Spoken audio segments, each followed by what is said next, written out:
Hello friends, welcome to my home kitchen. તો આજે આપણે બનાવવાના છે શિયાળાની ખાસ રેસીપી. આજે અમે બનાવી છે લીલી તુવેરની કચોરી, જે બહારથી ક્રિસ્પી અને અંદરથી બહુ જ ટેસ્ટી હોય છે. તો આ કચોરી છે એ બાળકોથી લઈને મોટા સૌને ખૂબ પસંદ પડશે. ઘરે સરળ સામગ્રીથી બનતી આ રેસીપી તમે એકવાર જો બનાવી તો વારંવાર બનાવશો, એટલી ટેસ્ટી બને છે. તો ચલો બનાવવાનું શરૂ કરીએ. તો આપણે સૌથી પહેલાં લોટ બાંધીશું. તો એક વાસણ લઈશું, એની અંદર મેં એક મોટો વાટકો ઘઉંનો લોટ લીધો છે.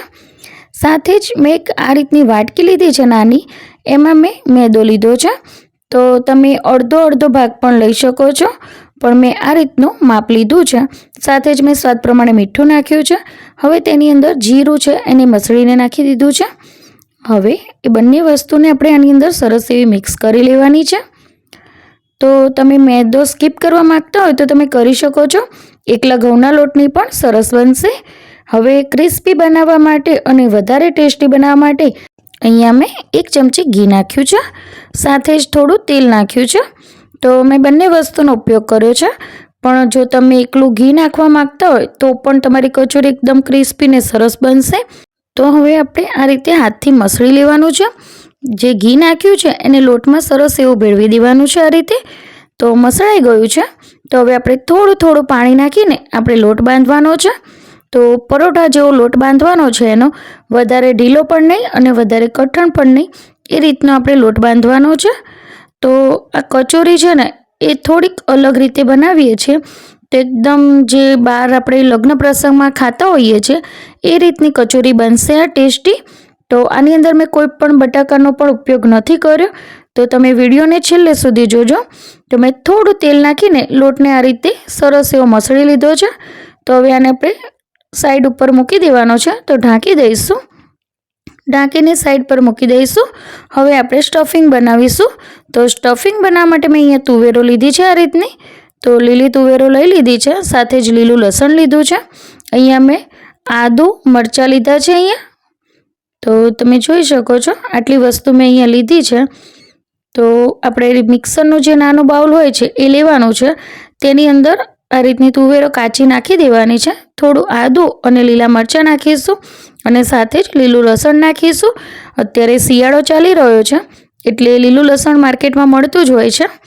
તો આપણે પલ્સ મોડ ઉપર મેં પીસી લીધું છે. તો તમે જુઓ આ રીતનું પીસવાનું છે. એની ગ્રેવી આપણે નથી બનાવવાની, એનું ખાસ ધ્યાન રાખજો. તો મેં અહીંયા તમે ધ્યાનથી જોયું હોય તો મેં કોઈ પણ પાણીનો ઉપયોગ આની અંદર નથી કર્યો. તો આપણે આ જ રીતે એને થોડું મિક્સ કરીને પીસવાનું છે. એક સામટું પીસવા જશો તો એ પીસાશે નહીં, એટલે થોડી બેન્ચમાં એને પીસવાનું છે. તો મેં પીસીને તૈયાર કરી લીધું છે. હવે આપણે ગેસ ઉપર એક કઢાઈ મૂકી દઈશું. તો આ રીતની કઢાઈ લઈ લીધી છે. હવે આપણે તેની અંદર તેલ નાખીશું. તો અહીંયા જરૂર પ્રમાણે તેલ નાખી શકો છો તમે. હવે તેલ ગરમ થાય એટલે તેની અંદર આપણે થોડુંક જીરું નાખીશું. તો જીરું છે એ નાખશો તો વધારે ટેસ્ટી બનશે. હવે થોડીક હિંગ નાખીશું આપણે. તો હિંગથી પણ ટેસ્ટ સારો જ આવતો હોય છે. અને અહીંયા મેં તલ નાખી દીધા છે. તો અહીંયા તલ થોડાક આ રીતે ફૂટવા લાગે એટલે આપણે ચમચાથી આ રીતે મિક્સ કરી લઈશું. તો હવે સરસ એવું આપણું આ મિક્સર તૈયાર થઈ ગયું છે. તો હવે આપણે જે મસાલો છે એટલે કે સ્ટફિંગ બનાવીને રાખ્યું છે એ આની અંદર નાખી દઈશું અને એને આ રીતે થોડી વાર ધીમા ગેસ ઉપર જ સાંતળવાનું છે. નીચે ચોંટી ના જાય એનું ધ્યાન રાખજો. તો આ રીતે મિક્સ કરી લેવાનું છે. પછી સ્વાદ પ્રમાણે થોડું મીઠું નાખીશું અને ફરીથી એને મિક્સ કરી લઈશું આ રીતે. અહીંયા મેં થોડીક ખાંડ નાખી છે અને અહીંયા ગરમ મસાલો નાખ્યો છે. એ બંને વસ્તુ નાખીને ફરીથી મેં મિક્સ કરી લીધું છે. હવે થોડુંક આ રીતનું પાણી લઈશું અને થોડું નાખીને પછી મિક્સ કરી લેવાનું છે, જેથી જે આપણી તુવેરો છે એ આપણી કાચી ઉપયોગ કરી છે તો થોડી સોફ્ટ થઈ જાય. નહીં તો કેવું થશે કે ચવડ લાગશે અને મજા નહીં આવે આપણને સ્ટફિંગમાં. એટલા માટે મેં પાણીનો ઉપયોગ કર્યો હતો. તો જો થોડી વાર પછી એને ચેક કર્યું છે તો પાણી પણ સરસ એવું આની અંદર શોષાઈ ગયું છે અને તુવેરો આપણી સરસ એવી આની અંદર સોફ્ટ થઈ ગઈ છે. તો હવે આપણે અહીંયા થોડાક મસાલા કરીશું. તો અહીંયા મેં જે સીંગ હોય શેકેલી એનો ભૂકો કરીને લીધું છે, સાથે જ મેં કાજુનો ભૂકો લીધો છે. તો કાજુ એને મેં અધકચરા ખાણીની અંદર ખાંડી લીધા છે અને અહીંયા મેં દ્રાક્ષ હોય એને કાપીને લીધી છે. તો અહીંયા થોડા ડ્રાયફ્રૂટ નાખશું ને એટલે સરસ એવો બજાર જેવો ટેસ્ટ આવશે. પણ જો તમે ના ખાતા હોય તો તમે સ્કીપ પણ કરી શકો છો. તો આપણે ડ્રાયફ્રૂટને આની અંદર સરસ એવા મિક્સ કરી લઈશું. તો 2 થી 3 મિનિટ આ રીતે સાંતળીશું આપણે, એટલે ડ્રાયફ્રૂટનો ક્રંચ છે એ પણ સરસ એવો આની અંદર આવી જશે. તો જો તમને દેખાય છે કે આપણે જ્યારે પહેલાં તુવેરો નાખી હતી એના કરતાં એનો કલર ચેન્જ થઈ ગયો છે. તો હવે આની અંદર નાખીશું આપણે શેકેલો ચણાનો લોટ છે. તો મેં 2 ચમચી જેવો ચણાનો લોટ નાખ્યો છે. તો આનાથી સરસ એવું બાઇન્ડિંગ મળશે આને, કેમ કે આપણે આની અંદર બટાકાનો ઉપયોગ નથી કર્યો, એકલી લીલી તુવેરનો જ ઉપયોગ કર્યો છે. તો બાઇન્ડિંગ માટે કંઈક નાખવું પડે, એટલા માટે મેં ચણાના લોટનો ઉપયોગ કર્યો છે. તો 2 ચમચી ચણાનો લોટ મેં શેકીને તવીમાં અને પછી ઠંડો કરીને યુઝ કર્યો છે. તો ચણાના લોટના ગઠ્ઠા ન થઈ જાય એટલે આપણે આ રીતે મિક્સ કરી લેવાનો.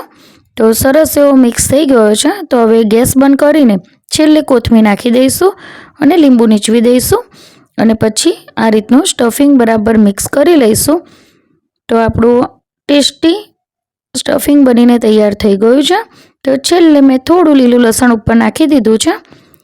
હવે મસાલો ઠંડો કરી લેવાનો છે એકદમ સરસ. તો મસાલો ઠંડો થઈ જાય પછી આપણે આગળની પ્રોસેસ કરવાની છે. તો મસાલો ઠંડો થઈ ગયો છે. તો હથેળીમાં થોડું તેલ લગાવીને આ રીતના ગોળ બોલ્સ બનાવી લેવાના છે. તો જો આ રીતના એક સરખા આપણે બોલ્સ બનાવીને તૈયાર કરી લેવાના. તો આ રીતે જો તૈયાર કરીને રાખશો ને તમે તો કચોરી બનાવવી એકદમ સરળ થઈ જશે. તો પહેલાં આ રીતે બધા જ બોલ્સ બનાવીને તૈયાર કરી લેવાના. તો મેં તૈયાર કરી લીધા છે. હવે લોટને ચેક કરીશું. તો લોટ આપણો સરસ એવો સોફ્ટ થઈ ગયો છે, એટલે કે એને સરસ એવો રેસ્ટ મળ્યો છે, એટલે સ્મૂથ બન્યો છે. જો દેખાય છે તમને. તો એક વખત આપણે આ રીતે મસળી લેવાનો અને થોડું તેલ નાખીને મસળવું હોય તો પણ તમે મસળી શકો છો. હવે આપણે આ રીતની નાની નાની પૂરીઓ જેવી લોઈ બનાવી લેવાની છે. જેમ આપણે પૂરી બનાવતા હોઈએ છીએ ને તે જ પ્રોસેસ કરવાની છે.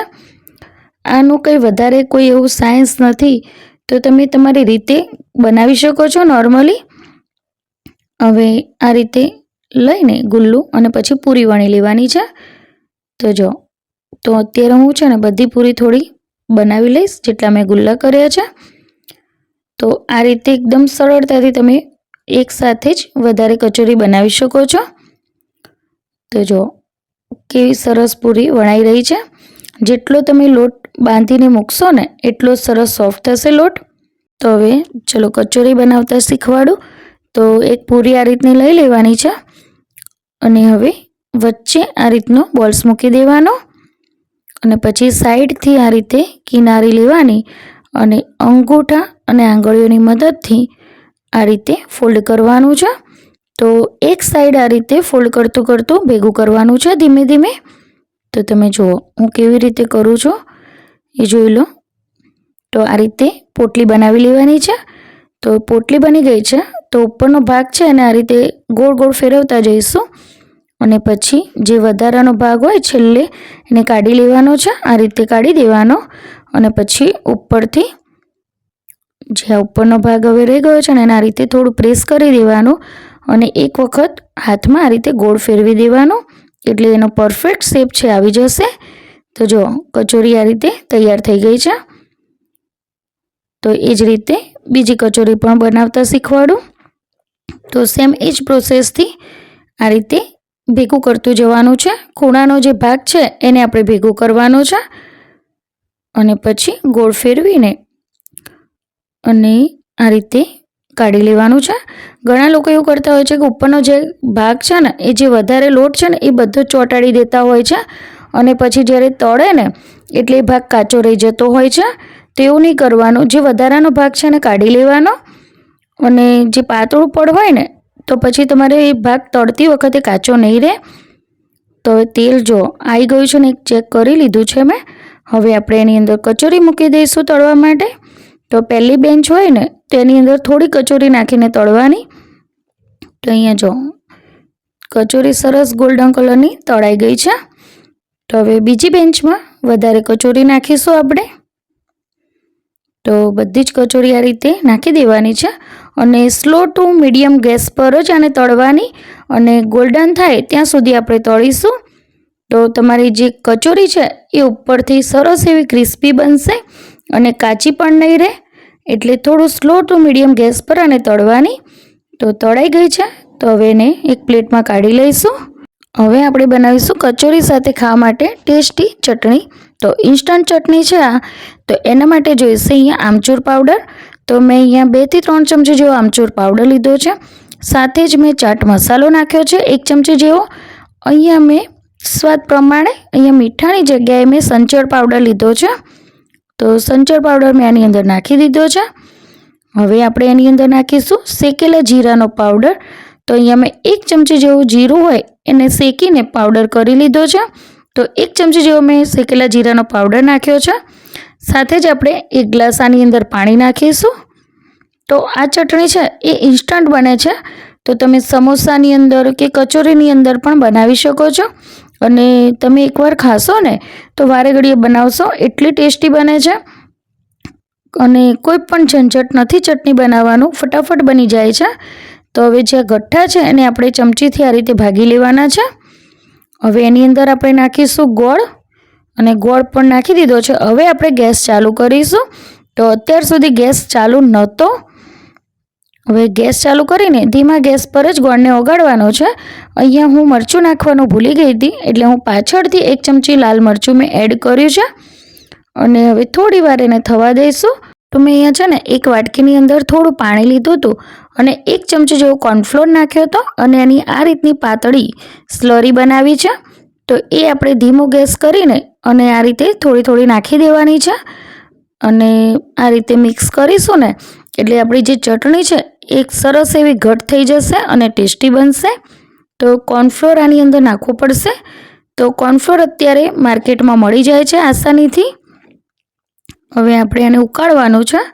તો થોડી વાર ઉકળશે ને એટલે આ રીતની ઘટ ચટણી બની જશે. તો આપણી ચટણી બનીને તૈયાર થઈ ગઈ છે. તો થોડા તલ ઉપરથી નાખી દીધા છે. તો ભાઈ હવે આપણે સર્વ કરીશું ગરમા ગરમ કચોરી. તો કચોરી આ રીતે મેં સર્વ કરી લીધી છે. તો એક કચોરી કહે છે કે મારે આના જોડે નથી જવું, તો એ અલગ જ આ રીતની પડી ગઈ. તો હવે એને પણ આપણે ઉઠાવી લઈશું. ભાઈ એને પણ આ ઝૂંડની અંદર જ નાખવાની છે. તો એને પણ આ રીતે મૂકી દીધી.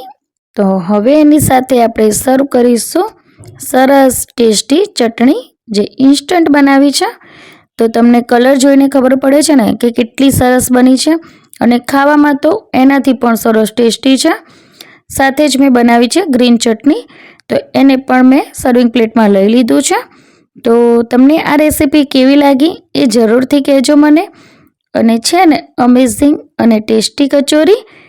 તો હું તમને એક વખત તોડીને પણ બતાવીશ, પણ પહેલાં તમે આ જોઈ લો કે કેવી બની છે આ. તો તમે આ રેસીપીને જરૂરથી ટ્રાય કરજો ઘરે. એકદમ લગ્ન પ્રસંગમાં ખાઈએ છીએ ને એનાથી પણ સરસ લાગશે આ.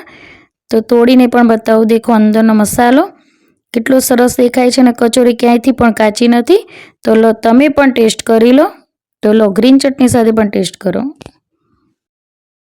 તો તમને મારો વિડીયો ગમ્યો હોય તો મારી ચેનલને એક લાઈક કરી દેજો, શેર કરજો અને સબસ્ક્રાઈબ કરજો અને આવી જ રીતે મને સપોર્ટ કરતા રહેજો. થેન્ક યુ સો મચ મારો વિડીયો જોવા માટે અને મને શાંતિથી સાંભળવા માટે. ચલો જય શ્રી કૃષ્ણ.